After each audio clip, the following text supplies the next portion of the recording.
Hi again, everyone. I'm Nate Warden, and I'm working on a mix for an artist called Lenny Classix and a song called Took Too Long. In our first session, we had talked about gain staging. In gain staging is essentially, to do a quick recap, a way to get volume set in a way where it gives us some headroom for mastering and also keeps us constrained to a standard of a negative 18 on the LUFS scale, which is how we perceive loudness. In terms of dBs, we're talking about somewhere between -3 and -6 dBs on our mix bus or master bus or whatever you want to call it. But the ultimate goal is that once we start mixing with effects, we're going to stay within those parameters of -18. This session, though, is about setting levels and panning, because when we did gain staging, all we did is kept all the tracks dead center, and we didn't try to figure out where various sounds should fit into the mix. All we did was say, okay, here's a blanket volume we're going to set for all the tracks in this project, and then we said, fine, this is in compliance with a -18 level on the LUFS scale. But it didn't glue the mix together in any way, shape, or form. It simply said everything is the same volume, everything is fitting at this level, even at the peaks, and that is our starting point for our second session. So, what do we do here? Well, you can see that we have a bunch of folders. I'll talk about that in a moment. And we have a bunch of buses, which you can see under the show mixer. I'll talk about that as we go. And you see we've set some levels as well. So these levels are my main levels, and you see that all the buses are pan center, and I'll explain why that is as we go. And then you also see that we have our stereo out. We also have this mix bus, which is doing nothing, obviously, at the moment, because we're not doing anything. Okay, let's hide the mixer and talk about these folders. So you see a samples folder, a drums folder, a bongos folder, and a vocals folder. So the song is interesting because it has a minimal arrangement. It has a series of drums, and I'll talk through those as I talk through how I figured out how to set the levels.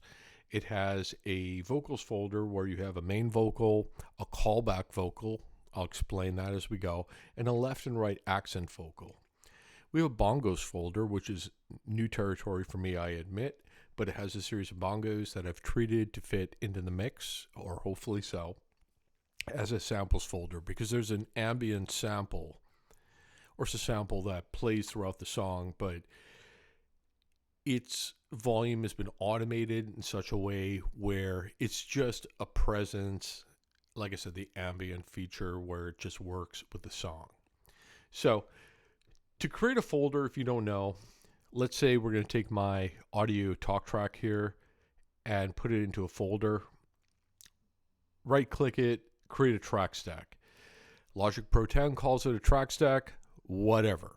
To me, it's a folder. So if we click through this arrow here to the left of drum folder, we'll see a bunch of tracks, kick Afro 2 left, kick 808 2L, etc., etc., etc. And then it gives us the ability to do some interesting things in the mixer. So if you're talking about a session that has like 100 tracks, the vertical nature of what happens here is easy to figure. The horizontal nature is harder, where if I expand all these folders, you notice that suddenly I have to scroll left and right in a way that's just out of control. So I put everything into a folder. I've done no automation with the folder. It's simply there for organizing my workflow. As for these buses, if we take a look at the drum folder briefly, you'll see there's a bus 2 for all the kick drums as an example. I'll talk about this more shortly. It's going to a kick bus. Fine. Here's our kick bus, which then gets routed into a drum bus, which is here. But the reason why when I click through these various buses, mix bus, kick bus, and you can see them getting highlighted up here, is that when you create a bus or route to a bus initially, it's just going to be a representation in the mixer. So if you right click any of the buses and you hadn't already created a track out of them, you're going to see something like create track from bus or something as a top option. Just create a track from the bus. And what that allows you to do is automate a bus. Otherwise, Logic Pro 10 is completely, it's horrible when you're trying to automate a bus. So let's talk about how I group things first before I get into the mixes. All right, we have a drum folder here. You notice a bunch of things are muted, and you notice a bunch of things are unmuted. So we have a kick afro 2L and 2R, kick 808 2L and 2R, kick all over L. And then we have some snare, act like they don't know L and R is muted, absorbed L and R is muted. We have hi-hats left and right, and we have these floor 909 toms. All right, so if we take a look at the waveforms, and let me just drag this over here a little bit. Okay, the waveforms are essentially identical. I've listened to them. I've put them under a frequency analyzer. They're pretty much the same deal. So what I chose to do was say, fine, if the right channel has no difference in the sound, and if you play both at the same time, it only makes things louder but not more interesting. Let's mute the right track. So I've muted the right track for the kick afro, the kick 808, and the kick all over. I did the same thing with the two snare samples for the act like they don't know and absorbed. Okay. So I just was trying to make order out of chaos, and I'll explain why the levels are set as they are as we go. But the gist is that I had to blend a bunch of sounds, and we'll get to that in a moment. The samples folder is dead simple. You have a left sample, you have a right sample, and I decided to pan them hard left and right. I treated them later in a bus, but that's not in the session. The bongos folder, new thing for me. There are 3 different types of bongos, and the reason I bring this up is because for this, Congolese, bongo 2 and 3, etc., you'll notice that when you look at the waveforms, they're different. So I realized they were different parts, and I said, fine, pan them hard left and hard right, and figure out how these various parts fit together when we send this through a bus. So that's that. Vocal folder, same kind of deal. We have a normalized verse vocal, but we also have something called the excited classic accent. Now that's my nomenclature. I talked to Lenny a bit about this, said, hey, there's this other vocal. You sound very excited. How do we fit this into the mix? And he said, well, it's like calling someone on a telephone where I want a telephone effect on the second vocal. We don't cover that here, but the gist is that we want the levels to be set in such a way where when we deal with this main vocal here and we deal with this accent vocal here where it's a call and response, we want them to come out at essentially the same level because we want them to be characterized the same way in a mix. Okay, here we have an ad-lib left and ad-lib right. They're hard panned, which you would expect, and it brings a nice density and depth to the vocal mix. So that's the gist of it. Now, how do we start mixing a song? All right, I had mentioned the loudness meter that comes standard with Logic Pro 10 and how we're aiming for like -18, -19. We'd set this threshold here at -18 where it'll warn us if it goes above that. We're just going to leave that engaged and take a look at it as we need to. Now, let's hide the mixer temporarily, solo my vocal, and let's take a look at 2 things. We're going to take a look at the kick bus, and we're going to take a look at the vocal bus. And there's a reason why I do this. Let's bring the mixer back up again. Okay. The reason why I do kick bus and vocal bus is and solo them to build a mix from a fundamental standpoint is that the kick, at least in hip hop, and frankly, in most music, whether it be rock or metal or whatever, is a loud element. But while snare is louder or more pronounced, is like the loudest drum in the kit, the kick drum drives the beat of the song, and the vocals, assuming you have vocals in your song, are the star of the show. So what I do is to say, fine, let's get these levels to a point where there's parity between kick and vocals, and we build a mix around it. Now, I'm doing this out of context. Usually when I mix, I will isolate elements just to figure out what sounds like what, do a quick level set, but then I mix in context. Mixing in context means I listen to everything at once so that I know if things are properly blended together. Here, though, for the sake of example, I'm soloing these two buses, and I just want you to hear it from this point of the song, approximately where things come in. Okay. Let's listen to kick and vox together and see where we are. You ever feel you at the top of the peak? And if a dude take a shot, he taking shots at defeat. Stay in your lanes, bro. No, this ain't no blueberry fago. It's a mix like Kendrick and the ladies love Kango. Yes. Jay said, oh my God, it's just different. Yes. Keith said, oh my God, just bear witness. Yes. Silk said, oh my God, that boy spittin'. Yes. Nice spin toe. You ever feel you at the top of the peak? Okay, so look at what we have here. These are the peaks without any kind of attenuation that we see. This is 10-2 for the kick bus and 10-2 for the vocals bus. They're basically the same level. That's exactly what most songs require. So let's take a look at the snare bus and just play that on its own and see where it lands. And I'll explain why I came to this decision after a listen.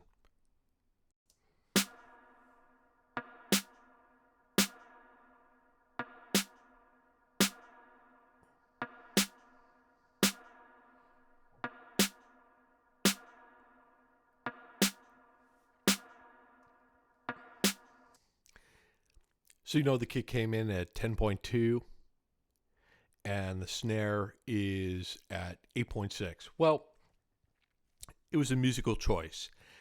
Snare is the loudest drum in the kit. Lenny's voice has this low to mid characteristic to it that makes it really awesome.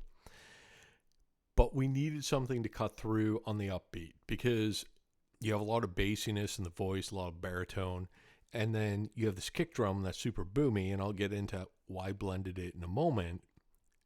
But the snare cuts through on the upbeat. So if we put these three together, let's take a listen to it. This is really the foundation of the song.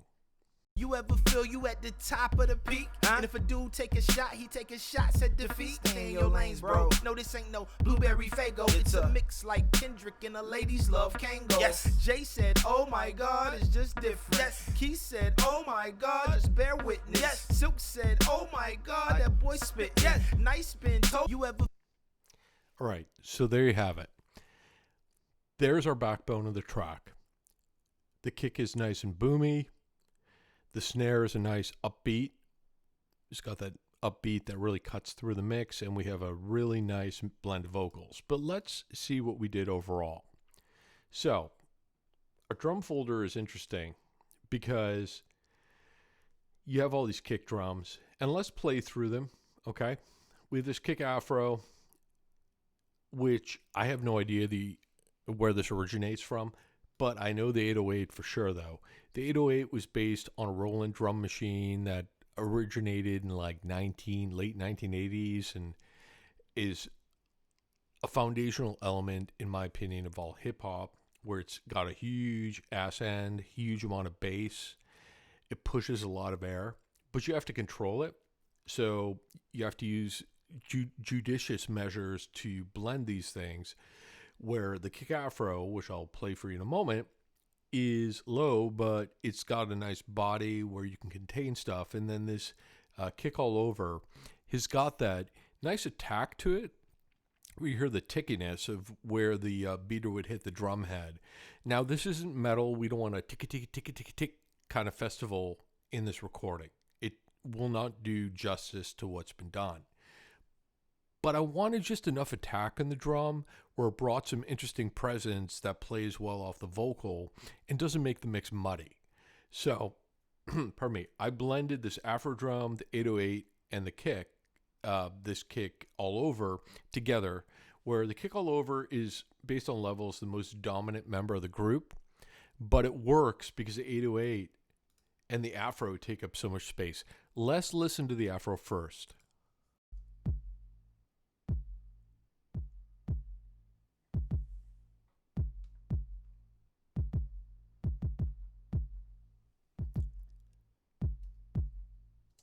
So it has a bit of beefiness to it for sure.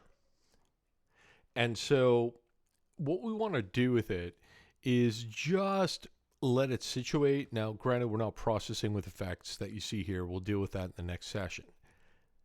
But we want it to be slightly louder than the 808. Now, let's listen to this guy.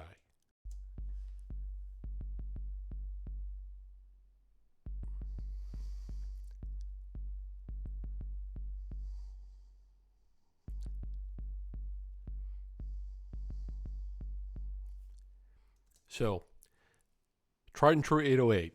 Kicks a lot of ass and great overall drum sound that has lasted. My God, it's been almost 30 years. You know, that's amazing. Now let's listen to this kick all over. The kick all over.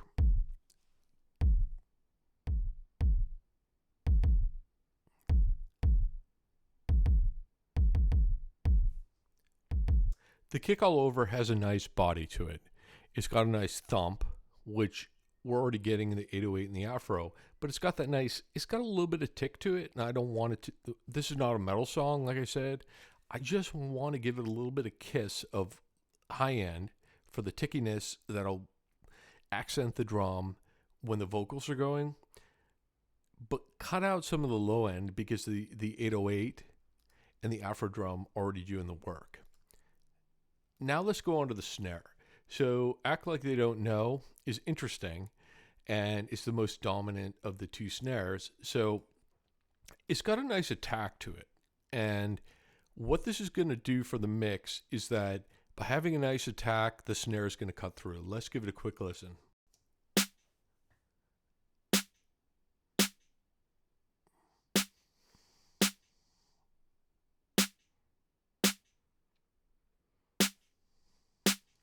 Fine. Nice attack, really cool. Now the snare absorbed.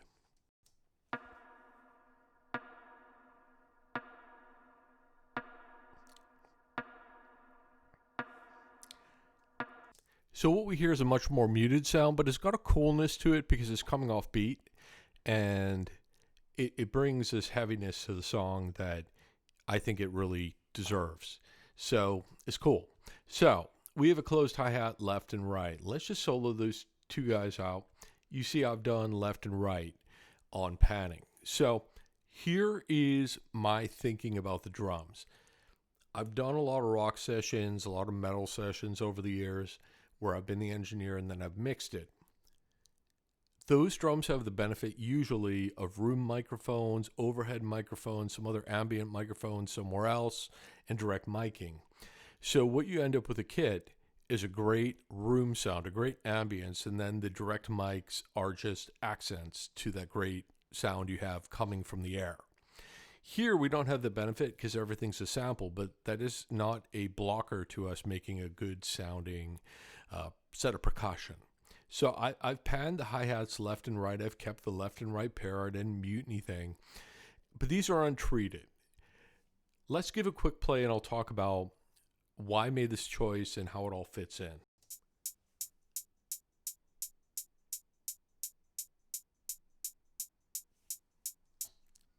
Right? It's just hi-hats. Nothing super interesting there. I made this choice because when you listen to music that has a groove to it, you shake your ass to the hi-hat. You really do. I mean, the bass gets your head bobbing, but the hi-hat really drives that groove home for any song. So I treat these later, and we'll cover those in the next session. All right, here we have a 909, which is the successor from Roland to the 808. Set of floor toms, they're doing some stuff that's pretty interesting, but I wanted it to be a complementary beat to the up and down beats of the kick and snare, so it's not super pronounced.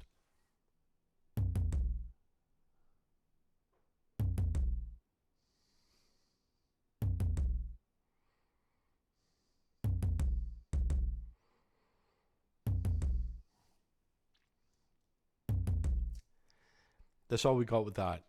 So let's solo our drum bus.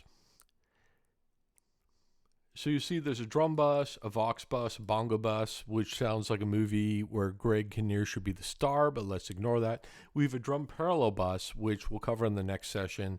I wanted to capture some part of the drums and bring them some extra life that makes them sound, we all know it's synthesized drums, but we want them to take up space deliberately.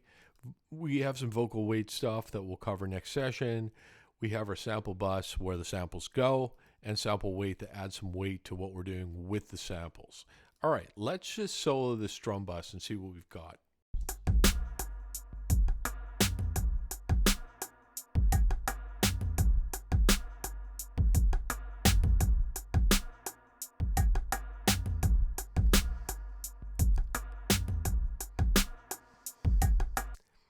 So you hear a bunch of stuff. You hear the drums, you hear these bongos, you hear the toms, all the stuff that was bussed into the drum bus, including the bongos. What I did with the bongos was I said, well, all right, like you saw earlier, let's go left to right, left to right. I processed them a little bit, and I gave them a little bit of stereo width. I just wanted to be an accent. If Lenny wants me to change this or take another tack, I will. But yeah, that's what we have with that. But when we play this against the vocals, certain interesting things start happening. You ever feel you at the top of the peak? And if a dude take a shot, he taking shots at defeat. Stay in your lanes, bro. No, this ain't no blueberry fago. It's a mix like Kendrick and a ladies love Kango. Yes. Jay said, oh my God, it's just different. Yes. Keith said, oh my God, just bear witness. Yes. Silk said, oh my. Okay, so what we got here, and you noticed early on that the vocal bus was like a negative 14, and this has been consistently a negative 10-ish.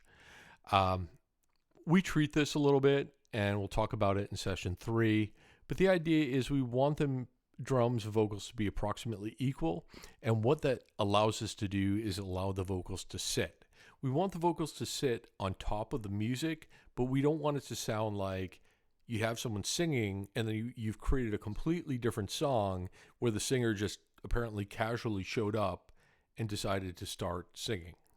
So the goal here is to have these two blend as closely as they can together, and that's where our effects really come into play. But let's take a look at the sample bus and the drum bus together. So let's start from the very beginning of the song, get rid of this looping. Okay, the sample, I wanted to do a couple things, and it isn't completely done, but I just wanted to set a level. So the sample in the beginning is the only thing that's playing. And as you notice here on our stereo out, or when it plays on our mix bus, we want the levels to be more or less the same, because this is just me, but when I hear a song start with something quiet and it's too quiet and then things get loud or intense all of a sudden, to me it sounds artificial if the levels aren't approximately compatible. So I wanted to bring this sample bus and the drum bus to be at a reasonably compatible level so that when the two marry together and the vocals come in and the drums come in, everything kind of works. So let's give that a quick listen.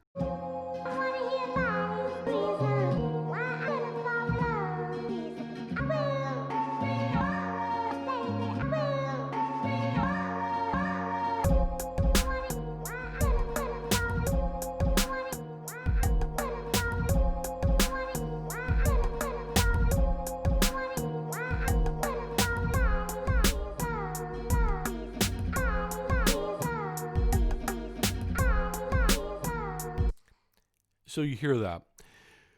But notice one thing. I drew in some automation, and I had talked about, buses, tracks, and all this stuff. I draw in automation in a couple places with samples where it's at like plus 3.6 dBs and then goes down to 0. And this is for a blend, and it plays at the same volume for most of the song, where then there's a breakdown and it goes and does essentially the same thing again. The idea being with the song, we want, or any mix really, we want everything to be balanced as possible. And what we're doing here again is that we want to have the mix sound like it's cohesive.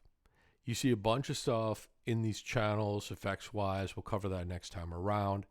But let's play through the mix and I'll give you my impressions about where things landed after setting levels and panning. Okay, let's go.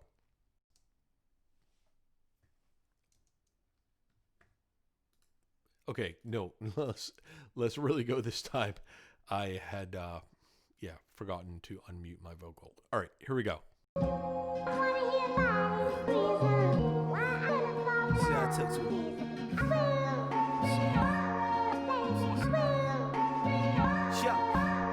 You ever feel you at the top of the peak? And if a dude take a shot, he taking shots at defeat. Stay in your lanes, bro. No, this ain't no blueberry fago. It's a mix like Kendrick and a ladies love Kango. Yes, Jay said, oh my God, it's just different. Yes, Keith said, oh my God, just bear witness. Yes, Silk said, oh my God, that boy spit. Yes, nice spin, told y'all all ignites.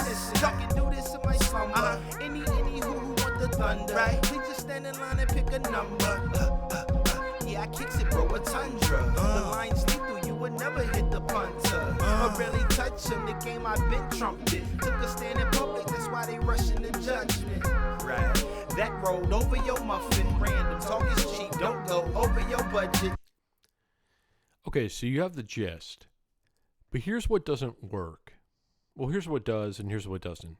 Here's what works. Everything is cohesive in the sense that levels are set as they should be. The kick drum is loud enough in the mix. The snare is a nice accent. The vocals are, as I said, they would be.